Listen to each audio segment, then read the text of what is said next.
அனைவருக்கும் வணக்கம்.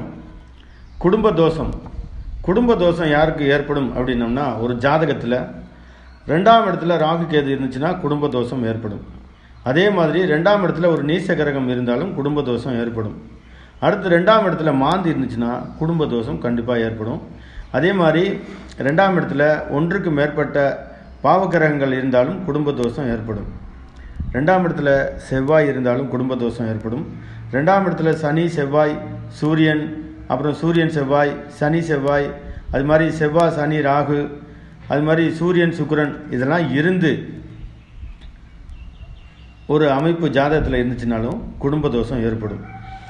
இது இருந்துச்சுன்னா என்னங்க பலன் அப்படின்னு வந்து பார்த்தீங்க அப்படின்னா, சரியான காலத்தில் குழந்தைய பெற்றுக்க முடியாது.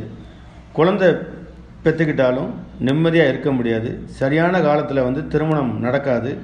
குடும்பம் அப்படின்னா குடும்பத்தில் ஒரு நிம்மதியற்ற சூழ்நிலைகள் இருக்காது. கூட்டு குடும்பமாக இருந்துன்னா பிரிஞ்சிருவோம்.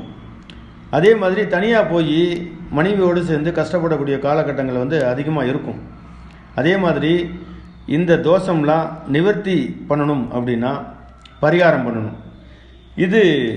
இந்த தோஷம்லாம் இருந்து குரு பார்த்துச்சுன்னா 2ஆம் இடத்தையோ 2ஆம் அதிபதியோ குரு பார்த்தா அவங்களுக்கு பார்த்தீங்க அப்படின்னா அந்த தோஷம் நிவர்த்தி ஆயிரும்.